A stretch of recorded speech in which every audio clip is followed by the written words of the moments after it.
Three, two, one. What's up, everyone? Welcome to Simulation. I'm your host, Alan Sakyan, and we are a place where we bring on really intelligent people to talk about the cool things that they're up to, and I help make the content relatable for you and inspire you to build the future. So here we go. Today, our guest is Rak Rasm. What's up? Hey, how's it going? Thanks for coming on the show. Pleasure. Appreciate it. So, the work of spiritual awakenings. Let's do it. Yeah. How do we get there? Is that a question? I'm glad you had a question. Well, I feel like all I'm going to say is parrot or paraphrase all the wisdoms of all the teachers down through the ages. Either there is no there, or it's not about getting there, it's about the journey, right? To get there, right? So, if you condense this down, the spiritual journey, what is that? We're incarnate as human beings. We have this perception, rightly so, of being in form, of being embodied, of being in love with life itself. But we don't often very much stop to think about what that really is, or what we're born into. We're born into our families and tribes and cultures. But this whole reality that we're born into, what is it? And what is the purpose of being here? And then what is that journey that we go on? Yep. I mean, a spiritual awakening is just a bumper sticker phrase, right? Until you feel it, until you own it, until you start asking the questions that you don't even know what the answers are, but you can't stop asking them. There's that hunger for connection, for authenticity, for something more than just the 9 to 5. Mm-hmm. So I've definitely been thinking about the essence of like being born into a family, and then just who do you have in your life? You have yourself that you love. Hopefully you love yourself, and then you love your family, and hopefully there is a good unconditional love there. Then you might have a couple friends, and besides that, you don't really like have that many more people really in your life. And what is the purpose of life? So are we even as kids ever taught about the purpose of life, or to talk to other people about the philosophy or about what we're doing on this planet and how we can work together? Not really too much. We're kind of just taught math, science, history, English, literature, that kind of stuff. And that's so this like spiritual awakening bumper sticker, like people usually like just slap it around onto different things. But more specifically with what your work is about, ayahuasca and 5-MeO-DMT, and how these help with spiritual awakening. Now, what exactly is, so the life journey is obviously lots of ups and downs and finding some sort of an actualization of the self and of the collective together. So where does like 5-MeO-DMT play into that equation? You jumped straight into the deep end, haven't you there, right? So, look, I mean, before we even say 5-MeO-DMT or ayahuasca, I'm an author, I'm a journalist, I'm a filmmaker. I've made books and films about ayahuasca, and that's a plant medicine that comes from Peru. It's native to the jungles all through South America. They use it as a medicine for healing and connection. It also has a visionary component. The ayahuasca brew has Banisteriopsis carpi, which is the vine, mixed with admixture plants, the leaves like chacruna, which contain N,N-dimethyltryptamine, which is a tryptamine. So we're getting close to what DMT is. Mm-hmm. When that's put in the brew together and it's drunk, it's a catharsis and a healing modality, which is usually overseen by and facilitated by a medicine person. In Peru, they call that a curandero. In the West, we call that role a shaman. And that role is very much mythologized because we don't have them in the West, because we killed them all, right? We killed our medicine people for the last 500-600 years or more. We killed the witches and the warlocks and the herbalists and the plant people. And when the New World went back to the Old World and it found indigenous cultures who work with plants that change consciousness, like the psilocybin mushroom, the San Pedro cactus, things like ayahuasca, the church, who was the empire going back to those cultures, exterminated the majority of them and subjugated the rest and looked it upon as the work of the devil. So we have essentially a few hundred years of disconnect from the planet and from medicines containing substances which change our relationship to ourselves and to nature. So we'll get to 5-MeO-DMT, like tryptamines in general. Can we pause on just the history for just a quick second as you explain? Because I don't think that we really grasp onto the understanding of what civilizations in the past have been able to achieve with plants, and what people that are sometimes these wanderers that go into plant medicine and understanding plants and how they augment consciousness are sometimes burned at the stake. They're sometimes completely exiled, and we lose that sort of knowledge until the West or the advanced world finally was looking around in cubicles like, what the fuck are we doing right now? And then they look at Peru and other places in the Amazon, and then it's like, oh, whoa, there's all these crazy cool ways to augment consciousness and tap into something that is totally not the economic and political machine, but it's something that is the divinity within me and the divinity within us. And so then it's so cool how actually throughout history there have been these times of significant understanding, and then times of a complete quelling of this beauty and genius, and then now this turned back around and like, what is this? How can we bring this into the light? Yes, I agree. So one interesting, I guess, excuse me, understanding or container for that, looking at the historical process, history is only like 10, 12,000 years old. You know, there's different... Since agriculture, yeah, there's different archaeologists and anthropologists and academics, one of them like Graham Hancock, quite well known, who points to the fact that there's evidence of ancient civilizations, you know, in the record, and even the civilizations we've identified, like Egypt, you know, different dating and testing on the ruins seems to suggest they could be older than we actually...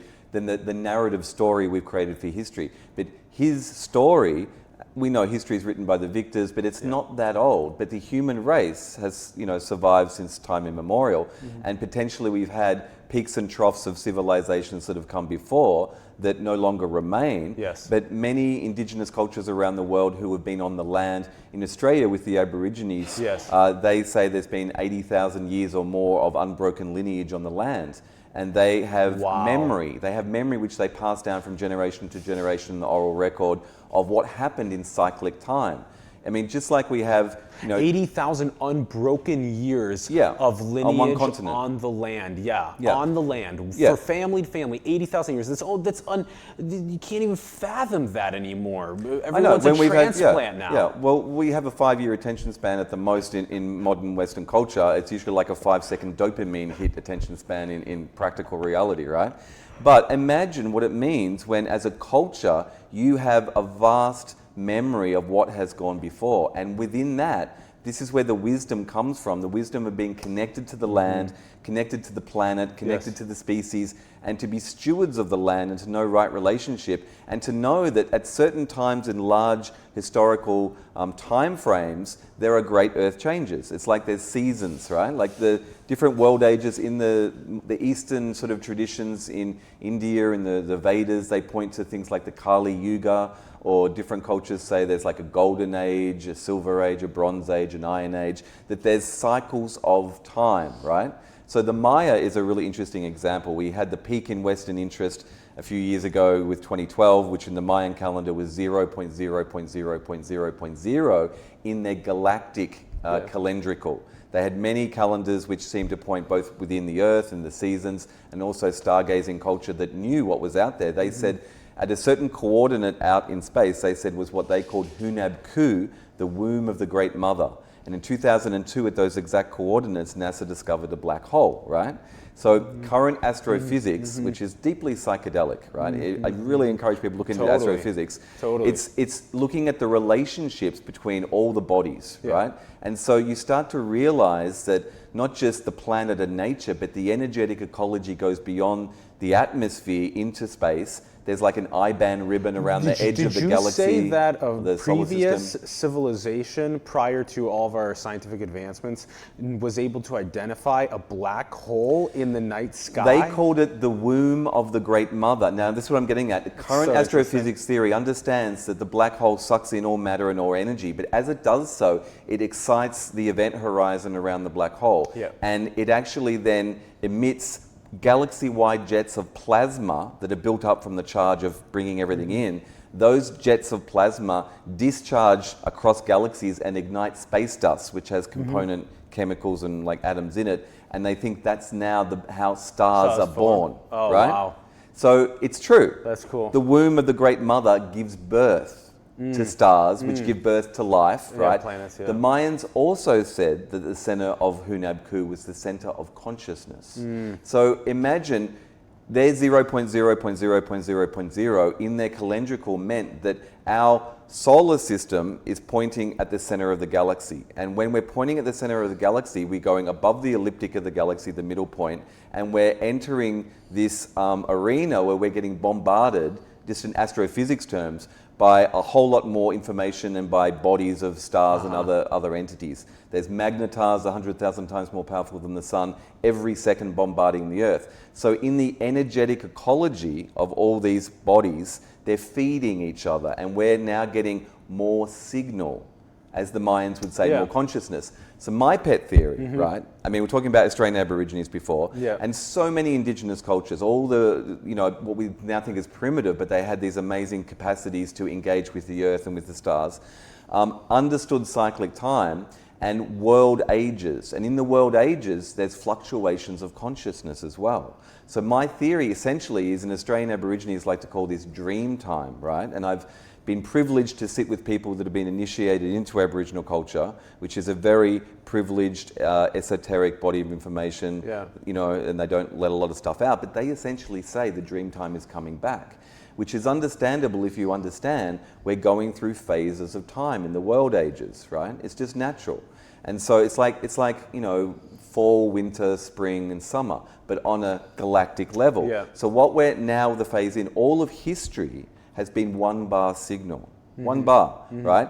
And before that, we had expanded consciousness, or as many myths and legends tell us, we had a type of consciousness that had a fall. We had a fall from consciousness according to some of the root myths and the religious texts of many different Judeo-Christianic religions, right?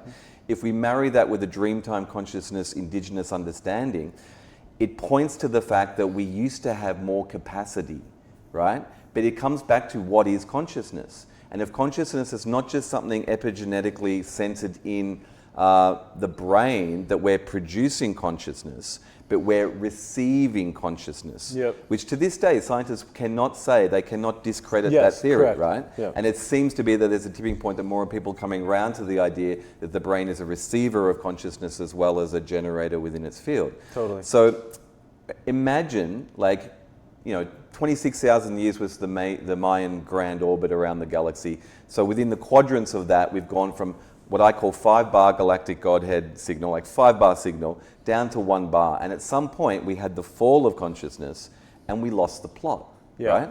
Like if you've ever been totally head over heels in love, that feeling of that connection, right? That intimacy, that sacred space of like a mother to a child, when it's taken away and the heartbreak falls in, right? So imagine we had this expanded... That's the 1 bar. That's the 1-bar signal. So imagine we had this expanded consciousness, which is cyclic in nature over large tracts of world ages and time, and that our species has been there before, and there's been other golden ages of other species. Do we know the approximate dates of the different calendar? calendricals. The Mayan grand calendar for this, what we're talking about, their galactic calendar, is every 26,000 years is a full orbit. So that's just the way they calculate. They had advanced mathematical aptitude as well. But essentially what I'm getting at is we had this capacity, but then when it was severed, presumably like 12,000 plus years ago, and we fell into the ache and the complete, the complete, absence of that connection, then the ego starts to kick in. We don't know how old the ego is, but it seems to be that it's a component of the mind that obviously we need. The ego is a wonderful thing, except we've misplaced the right relationship with ego. Correct. So when we had an expanded capacity and a more of a cohesive connection with our mind, body, and spirit, and then all of a sudden that connection dropped, and all we were left with was the mind to survive, to feel safe, to feel each other. I mean, survival mechanism kicks in. It's almost as if we have species PTSD. Yeah. And if you look at what we've done to the planet, right? That's a good way to put it. Yeah. Species PTSD. I know, because if you look when someone has trauma in their Yeah. experience, they start to contract. Either that it's a coping mechanism, they learn how to keep coping, but within them there's something which is shut down. And in us, what's shut down is the ability to feel, Yeah. the ability to be open, and the ability to trust. Yeah. We no longer, in Yeah. the course of his story, Yeah. understand or feel that we are the planet. And we are the planet, right? We are one very clever species amongst many, and a dwindling many, because we're killing them all off. But the ego, over successive thousands of years, has hoarded, it's taken, it's protected, and it's shut itself off from nature to create culture, which is embedded within nature. And culture is a cult. It's like a bloom which has gone all across the planet, but it's actually starving all the oxygen, like almost literally, right? It's taking more than it gives back because it no longer feels the connection. It's protecting itself from the reality because of that disconnect. And I we've love the huddled way that you're together, putting we've cannibalized each other, we've divided and conquered, and we're still acting out our trauma.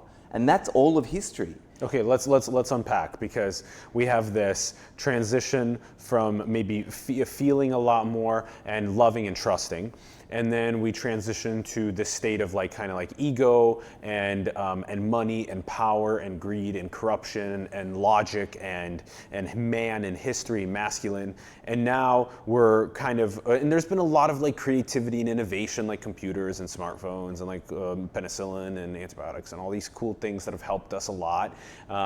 But at the same time, there's usually like this lacking touch of femininity, of emotion, of feeling, of love, of trust across civilization and across technology, especially. So now we're kind of pivoting to that moment, to these moments as a civilization, removing this PTSD, working our way through collectively this PTSD, this trauma. Species trauma, yeah. And we're getting towards a world where we actually have more feeling, more emotion, more love and trust, coupled together with this love for innovation and creativity and like masculine logic and stuff. Either we love better or we die Yeah. as a species. That's Yeah. it. Because what has created the planetary emergency is us, right? And not the fullness of us, but the wounded us, the traumatic us, the shut off us, the scared us, the us that's got who knows how many atomic nuclear bombs out there with a finger on the trigger, like that could suicidally imagine doing that. Yeah. I mean, how wounded are we to want to kill ourselves and the planet, right? Yeah, how to wounded, even see ourselves as different from the planet, right? It's like we have a mind and the intellectual mind. We have a heart with neuronal cells, 70% neuronal cells like the brain, but it feels. Yeah. And we have the gut instinct, the third brain, they say, right? Yeah, yeah. With 7 trillion cells in our microbiome, which are in gamma frequency of cohesion, which create a third brain of intuition and connection. Yeah. But all of those things are overshadowed by the mind. We Yeah. no longer remember how to feel. Yeah. So at this point, in nature, if we are connected to nature, and she is, as James Lovelock has coined, like the Gaia hypothesis, a match, Pachamama. or it's Pachamama, Yeah. as they say in the ayahuasca tribes of the Amazon.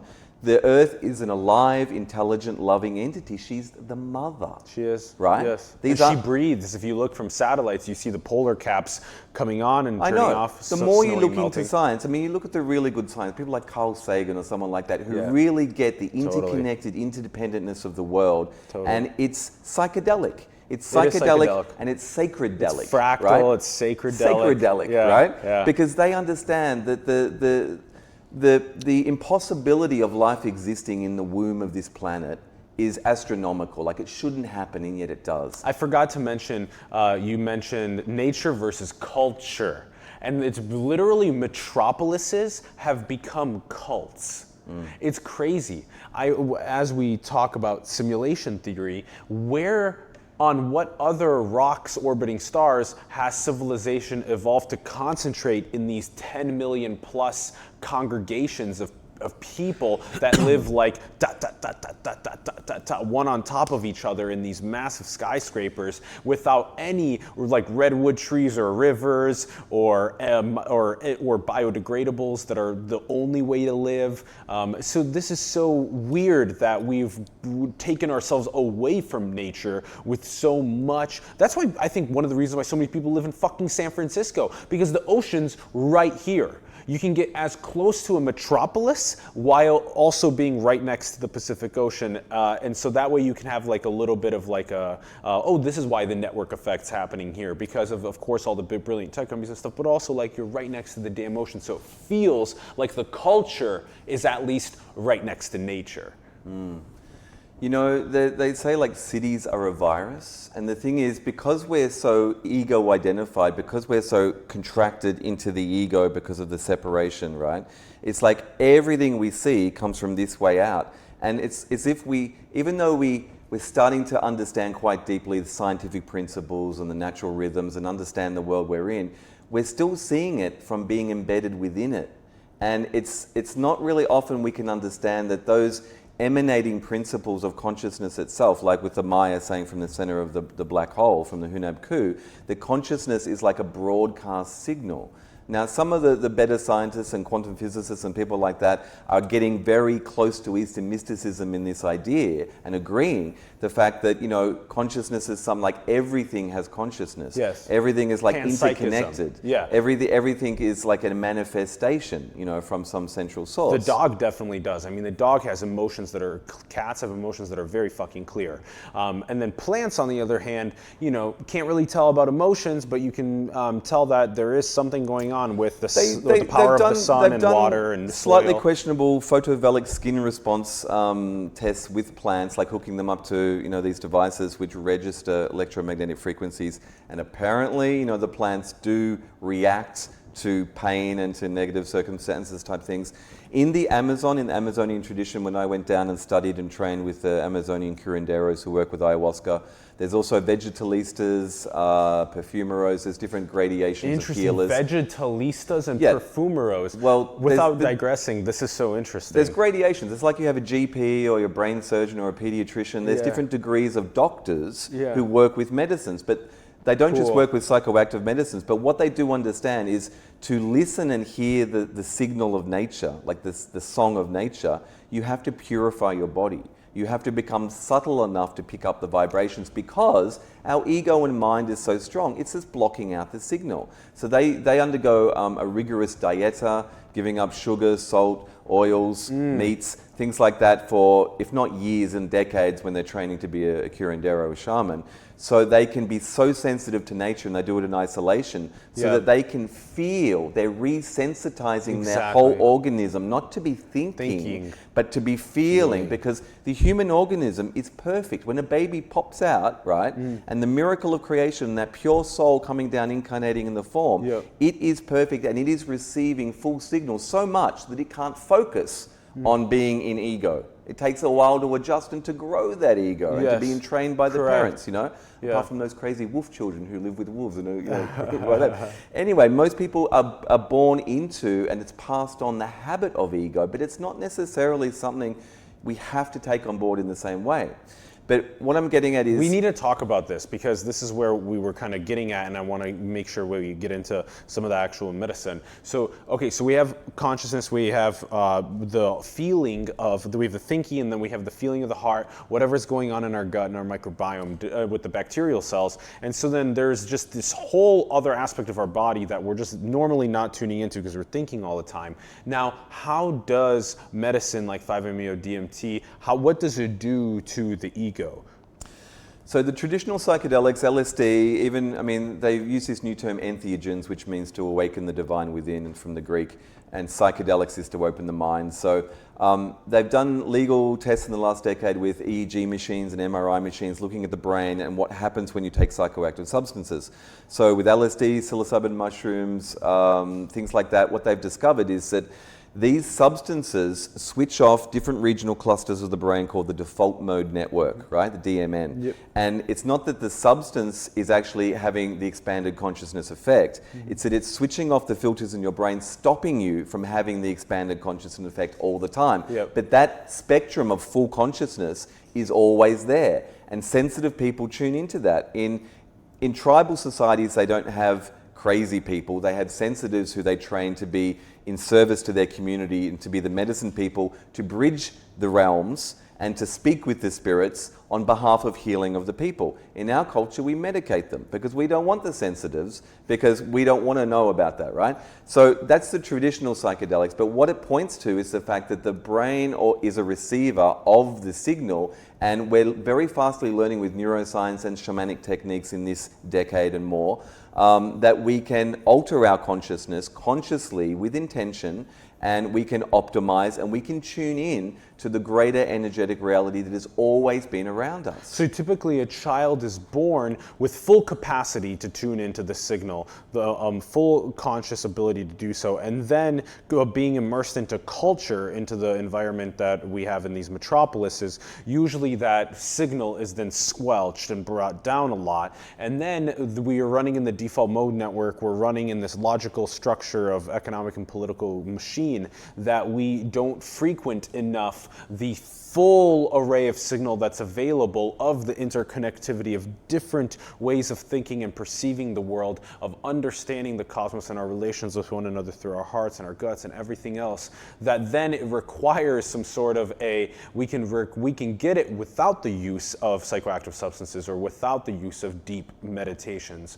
But these are assisting us to get to access the full signal. Almost the whole point, Okay. but there's more. Give us right? more. So essentially, yes. So 5-MeO-DMT is a specific, it's almost a neurotransmitter. The tryptamines are produced by the human body in the lungs, the cerebrospinal fluid. They're fundamental to consciousness itself. So the gut, we were talking about before, produces serotonin, and we have serotogenetic pathways, which are very fundamental to consciousness. Melatonin, which is in the skin pigment, is in the tryptamine family. The tryptamines are used in ayahuasca, and that's why it can be great for the visionary component as well, but it's very much a healing and cleansing and letting go. The indigenous people who have been custodians of plant medicines understand they don't just connect us with consciousness, they connect us with our feeling capacity, with the planet, and they remind us to plug back into the web of life, to come home, right? And so 5-MeO is potentially the king of psychedelic compounds, and it is endogenous to the human brain. So there's been legal tests done with tryptamines and DMT in the 90s by Rick Strassman. He wrote a book called DMT, The Spirit Molecule, which was made into a documentary as well. And there's other tests going on at the moment with 5-MeO-DMT in different organizations around the world legally as well. But essentially what they believe, and it's still to be fully proven in human subjects, they've tested it on rats. They have these amazing things where they now grow human neuronal cells in Petri dishes and test out tryptamines on the brains in a Petri dish, right? Yeah. But essentially what they've discovered is that tryptamines in general are potentially the thing which opens the dreaming every night in sleep.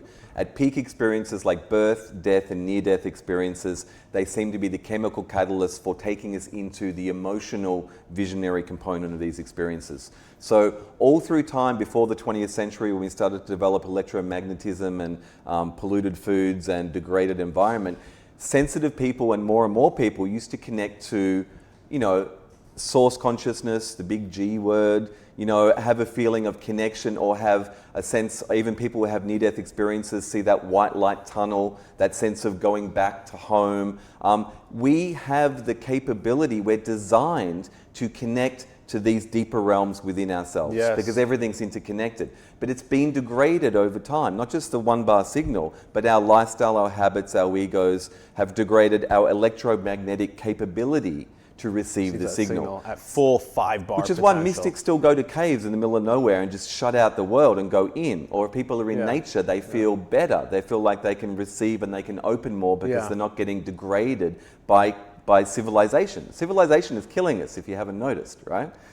So anyway, in many ways. tryptamines are native to our being. I mean, they've become very popular in some of the medicines like ayahuasca.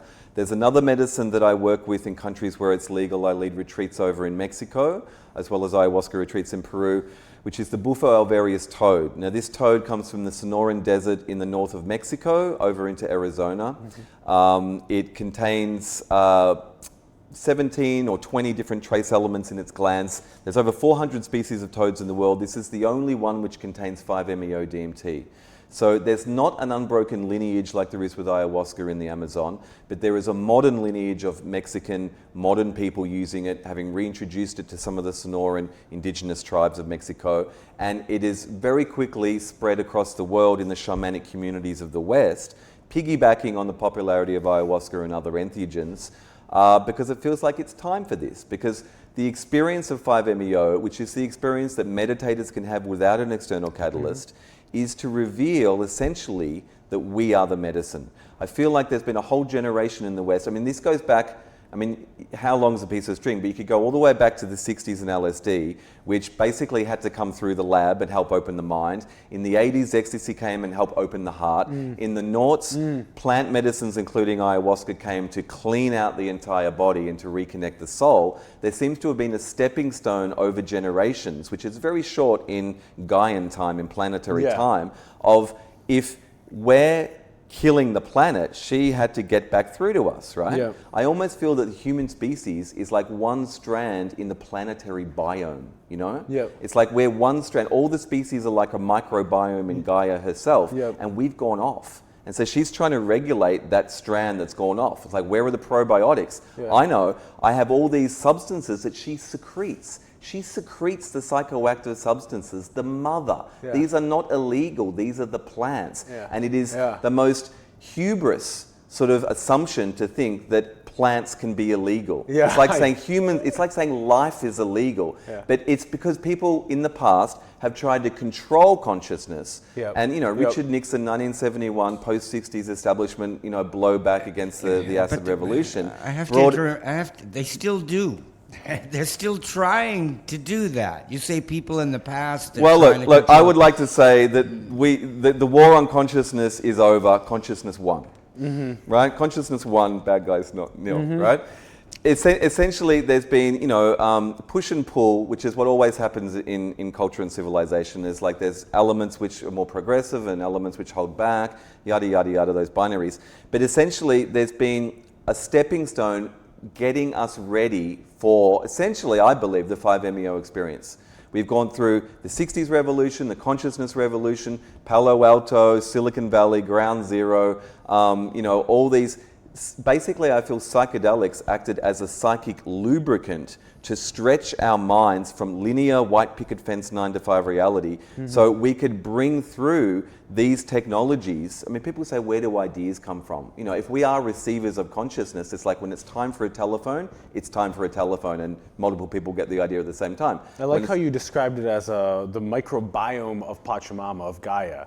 And how there's one species, us, that decided to do these culture metropolises, and then all of a sudden Pachamama's like, what is this thing that I need to add to the equation? Oh, look at all these beautiful plants that can be leveraged in order to just unleash the potential of the species. And then now we're unleashing, and we had all these increments over the last 50 years, like you said, with the different types of psychoactive. And it's leading somewhere, right? So the thing is, because we're in egoic, individuated consciousness, because we've fallen from that expanded consciousness into the contraction of the trauma of what we've gone through, even when we say things like cities, we don't see the pattern. We don't see the clustering and the way that there's a rhythm to it. If you've ever seen time-lapse footage, of things, it's like we are nature. Even though we're cloistered and shut away, we're still following the rhythms of the emanation of the life force itself. And so even when a tribe and a hamlet and a village then becomes a town, then becomes a city,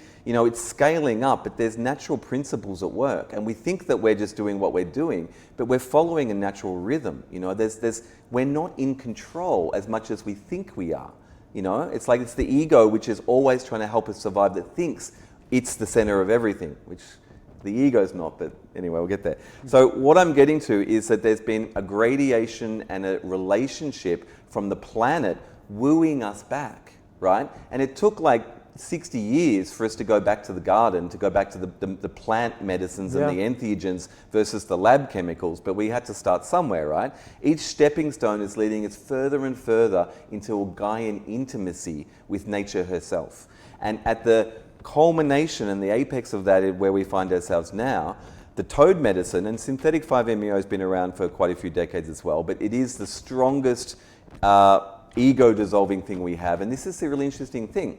You know, back in the 40s, LSD arrived around the same time. You said it's the strongest ego-dissolving thing we have. Yeah. It's 5-MeO-DMT. Yes. Because we need to touch on this. This is so important to touch on. I've went through this experience several times now of 5-MeO-DMT, and I am in love with the eradication of ego. It feels so good to be able to tap into the oneness of everything and away from the crazy obsession of thinking all the time into feeling. And there's so many other ways to do it, but the way that we understand what is truly possible within this divine being assisted by something like 5-MeO-DMT has been, I always say, the top three so far experiences of my life are 5-MeO-DMT, 10-day meditation retreats with Vipassana, and Tony Robbins' Unleash the Power Within. Those are my three favorite, most profound experiences of my life. Interesting. Nice graphic.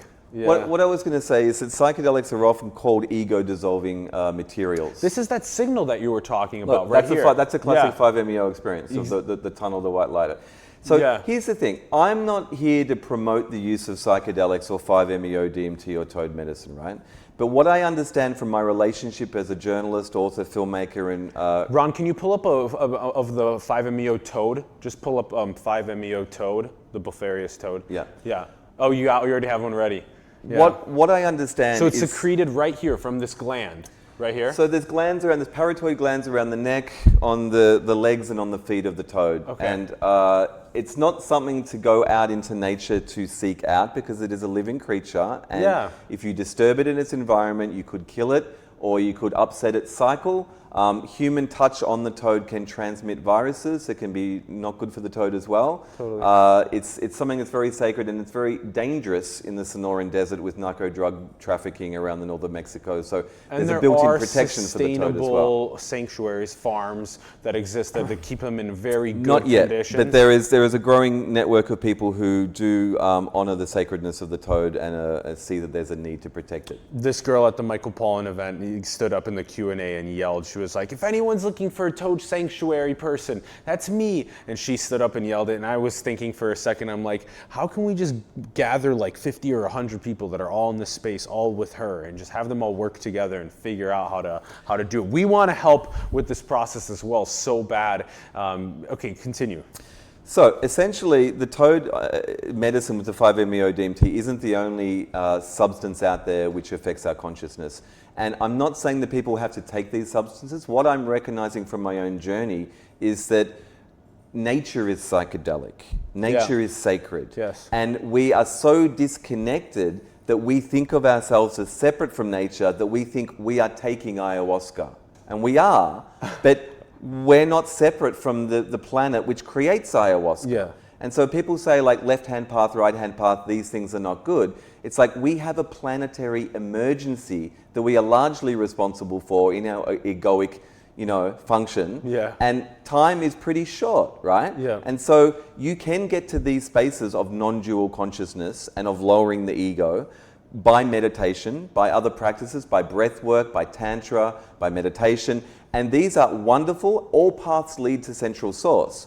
And the emergency contains within it the emergence. And that's what I believe is happening on the planet at the moment. Okay, so all of these paths, different meditation, different psychoactive chemicals, these all kind of drive us to what you called the source. And then from there, within this limited time that we have of trying to, this emergence that we can come with to solve the emergencies that are occurring on the planet. Well, it's like Einstein says, the consciousness which causes the problems is not going to be the consciousness which solves them. And so if we understand what we've said in this conversation about history being the canvas of our trauma, essentially, and that if we're trying to save the world from a place of egoic consciousness, we're going to be trying to solve a million little problems. But all of those problems are actually a product of our consciousness. If we can come back to our center, individually and collectively, and come back to feeling, and come back to the heart, and come back to compassion, and come back home to where we know we are that source consciousness within, then that emanation coming out of us will solve everything. Because, this is my other shorthand, I say, we're not saving the world is saving itself through us. Through us. By re-engaging the relationship with us, because that's the only problem, is that we're disconnected. So tapping into this whether you feeling do of meditation heart. or tantra or, I don't know, any, whatever method gets you in touch with yourself, that is what is needed at this time, because what is inside us, majority of people have forgotten. So in the 5-MeO experience, which again, the toad, for instance, acts as a catalyst. It is smoked, so it bypasses the gut. It is absorbed through the blood-brain barrier incredibly quickly, within seconds, because the brain knows what to do with it, because we produce our own 5-MeO DMT, right? Essentially, you were saying before, what does it do scientifically? Like the default mode network, but a little bit different, it lowers the frontal lobes of the brain. It increases coherence to the point of hypercoherence of all the network activity of the brain. So everything comes online, and the ego drops out of the picture, right? And we don't want to kill the ego, we need the ego, but the ego needs to know it's not in control. It's not always needed. Yeah. When the mind lets go, we lower the defenses. And in indigenous understanding, they say we have an energetic body, an emotional body, and a physical body. And as we go through life, humans store their stresses and traumas. It stores in the energetic body, it comes into the emotional body, heartaches and woes and all that stuff. And at those nexus points with the physical body, that's where sicknesses often develop. And so when we let the ego and the mind down, all of that stuff can come up and come out for healing with a good practitioner to help hold space for you in a ceremony. And our natural innate capability, like a newborn baby, I call it, 5-MeO is like, I call it God's factory reset. It's like a complete refresh, potentially, that then aligns you with your inner self and that you receive the signal. I call it a galactivation, right? So the frontal lobes go down, the mind goes down. The best maps I've seen for this are the Vedic maps of samadhi, their sense of liberation or oneness, that sense of non-dual unity consciousness. In the Vedic maps, they say that what we think of as the mind or the ego is like wind on water, like ripples, busy, always thinking. Even when you're falling asleep, still thinking. We're never free of it, right? Yeah. And so when that lowers, we can go deeper into the ocean of the mind itself, what the Vedic maps call sattva, the depth of the ocean of mind itself, and we can reach Atman, or our true nature. So the mind goes down, the heart and the stomach instinct, those networks, because they're networks as well, they open up, they connect to everything in the unity field, and they feel the signal. And that feeling is like the heart of a star. It's like, the poet Rumi said, the drop rejoins the ocean. Yep. When our individual nature of holding on and thinking we're this lowers and just surrenders and lets go, it opens up this capacity within ourselves for the drop to remember the ocean. And that is within us. It's like Buddha nature within us. This is what all the Eastern mystic texts have been saying. And it is now firmly within our grasp to access very rapidly with the power of 5-MeO, and with the wisdom and respect and sacredness to do it right. So I'm not suggesting people rush out there and look for 5-MeO. Totally. You have 5-MeO in your very nature. You could very well just meditate and find that. Ideally, an entheogenic experience like 5-MeO DMT to activate the person's full bioelectrical field, married with a meditation practice and a grounding sort of environment to maintain that vibration.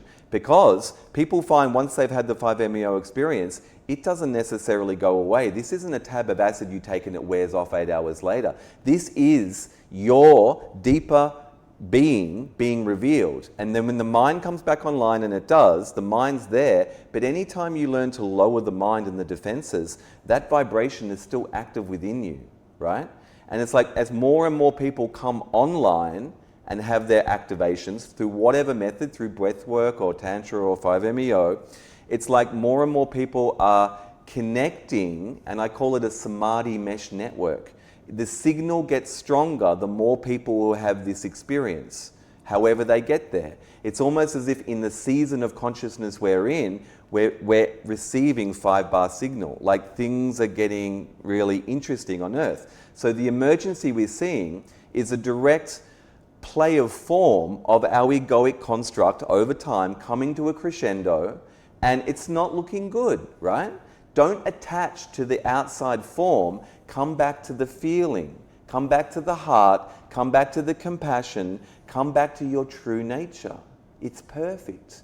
Everything is perfectly orchestrated because everything is incredibly interconnected. We are within the matrix of Pachamama of Gaia. She is in the matrix of the solar system, within the galaxy, within the universe, all of space-time within the container of source consciousness, which creates the universal being somehow through its mysterious nature and is somehow outside and within.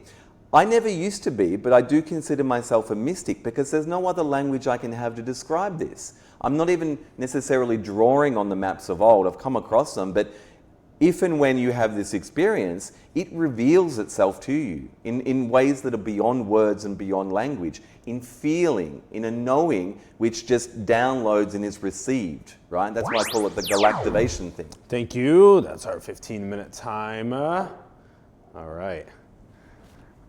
It's galactivation. So, okay, the droplet in the ocean. I'm really liking the analogy there. So, so when I am going through whatever awakening processes there are that take us to the source, it's the droplet understanding that it's part of the ocean, and it's also the deactivation of the default mode network, the activation of all of the different aspects of our interdisciplinary understanding of reality that can then awaken us even further. It's the proper way to do this, a way to do it through facilitators, through in areas that were retreat centers.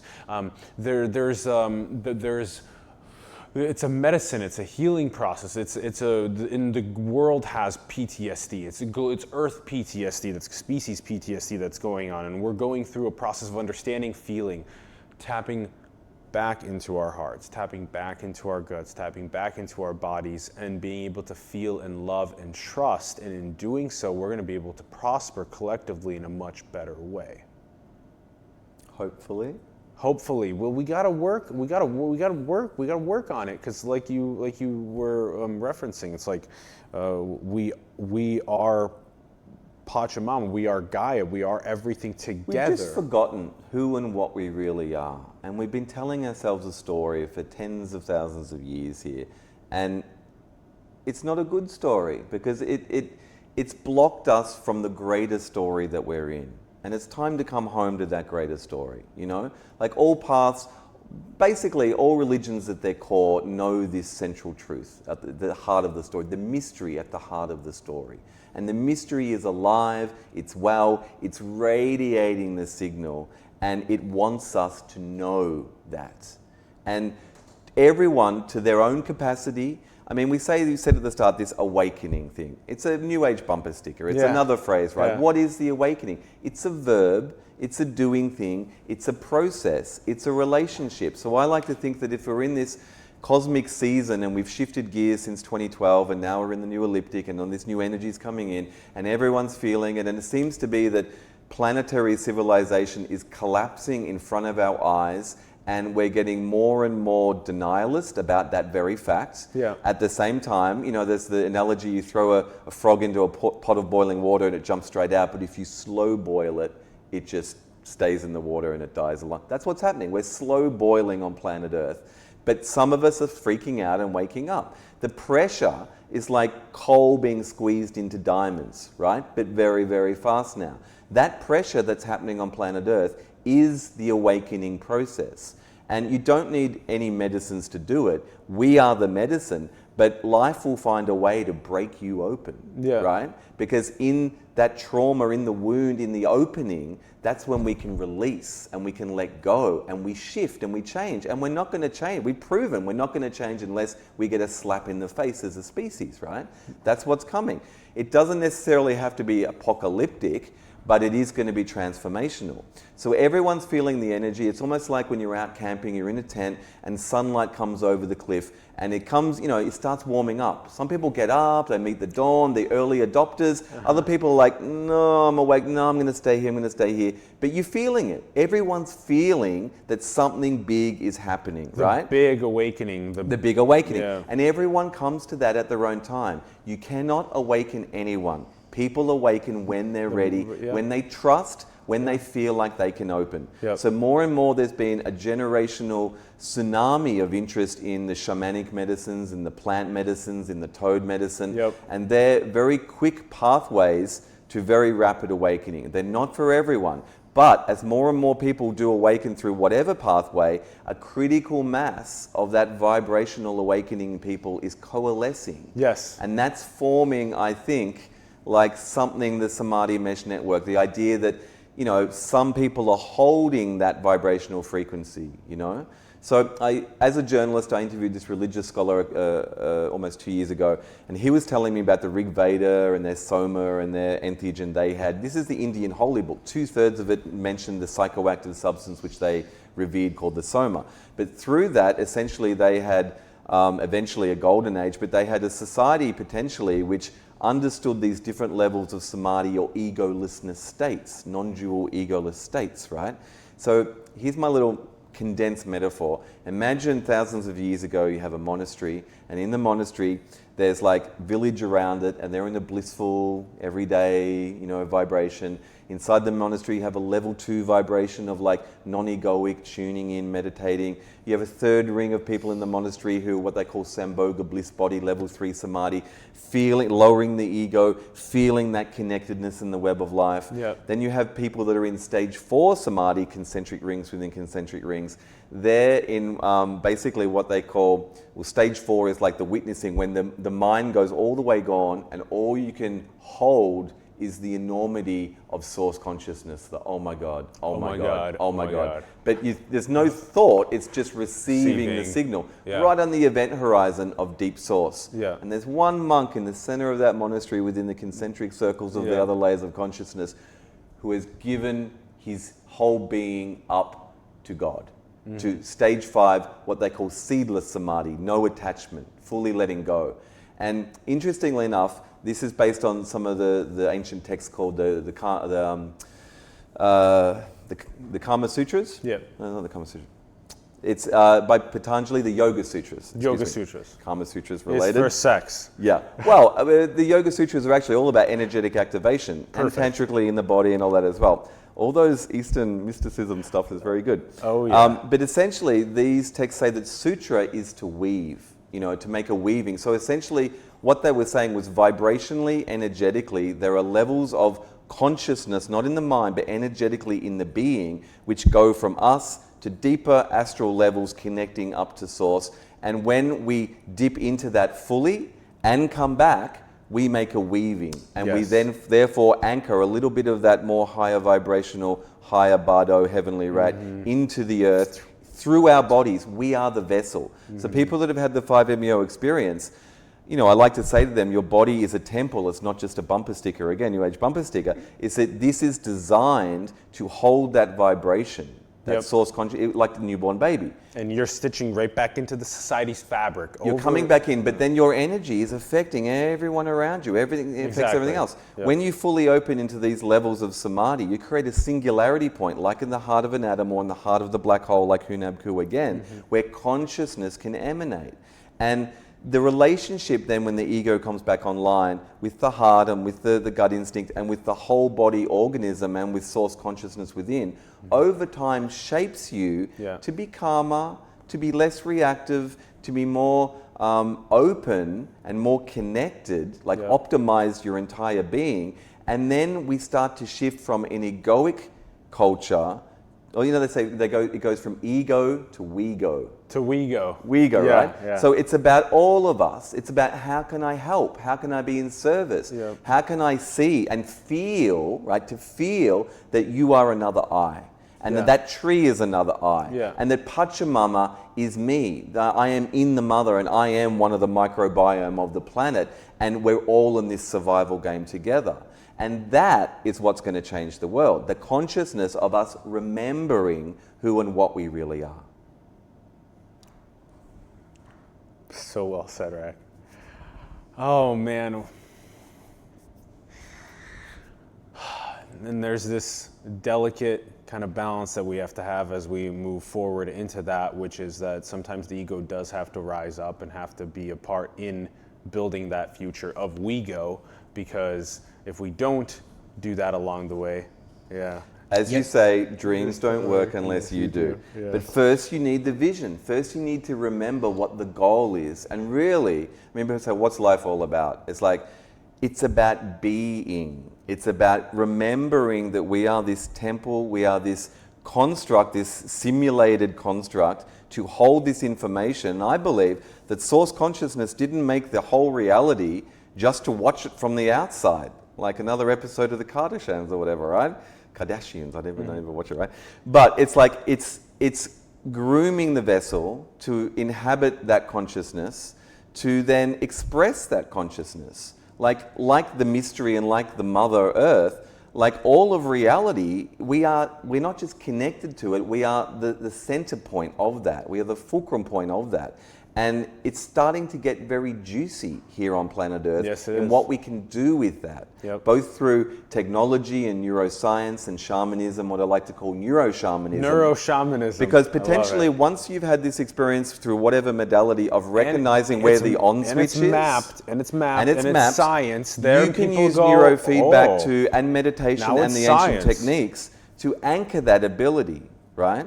And then, and again, nature's done this before. You look at the insects, right? Individuated beings all working within a swarm of the hive mind. And if you look at like Facebook every day of the week and you see 5,000 people in your feed and we're getting little dopamine hits, but it's like we're totally decentralizing. It's like blockchain, right? I've got this whole riff on God's blockchain. Oh, yeah. It's like this decentralized network of trust which Yeah. connects to everything, right? Yeah. That's consciousness. Yeah. So it's like we're actually being groomed to get bigger, to hold more of that signal. It's so interesting. Through our technology, Yeah. which we've built through our ego and through the trauma, but it's all been stepping stones to prepare us for what's coming.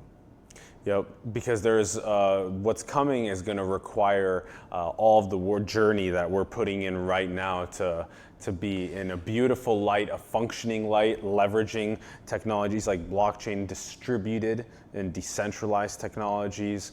Also to whatever neuro-shamanism seems very interesting to me, because then it becomes like more of an objective truth rather than a subjective truth. If you can show that, oh, look at all these fMRIs or EEG scans of the way that people's brains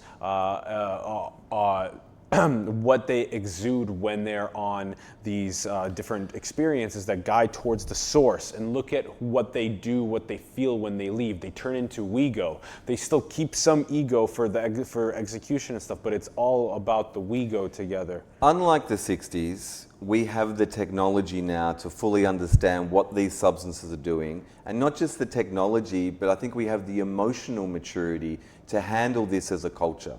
It's been 60 years of the psychedelic revolution. The medicalization of psychedelics is coming back in as well. The technology to help us optimize and find these aspects within ourselves. Everything's dovetailing to support us in feeling safe enough to open to the full spectrum of consciousness, which has always been there, but we've shut the aperture through our trauma. And we can't just you can't force people open, but if we can trust the process, then we can resensitize and we can rediscover that vibration and that love, which is at the heart of everything and is the whole point of everything. So the aperture of our ability to tune into the signal has been closed over time, and now it's slowly being reopened again. I'm really enjoying the analogies. All right, let's run you through a couple of these simulation questions on our way out. Let's throw the first one up is, what do you think is the most beautiful thing in the world? A newborn baby. Why? Because it's got everything. It is everything. No one can tell it what to do. It's feeling that full spectrum signal all the time, and that raw pain and beauty and joy of being alive. It hasn't learned to protect itself yet. It's open. Yeah, yeah. I wonder what babies are going to look like in a couple decades once Pachamama goes through more of this awakening, what the babies will look like, and then what they'll be like when they're 5 and 10 and 25 years old, as we start trusting and feeling and loving more, what that transition is going to look like. Well, I don't know if they're going to look differently, but they may feel and act That's what I mean. differently. Well, we yeah. as a civilization will. I'm excited for that feeling. Okay, I have a follow-up to this question, which is, do you think we're alone in the cosmos? And we have a beautiful deep field image I of the think Hubble. we're lonely in the cosmos. We're lonely. And we're not alone. No. Okay. I don't think, essentially, I'm not an alien conspiracist. I'm just this tripped out Australian mystic. But essentially what I see is I see the same principles in nature as above, so below, right? Mm-hmm. I see the things like the reincarnation cycle or that going into source consciousness cycle as like a condensation cycle of spirit and energy.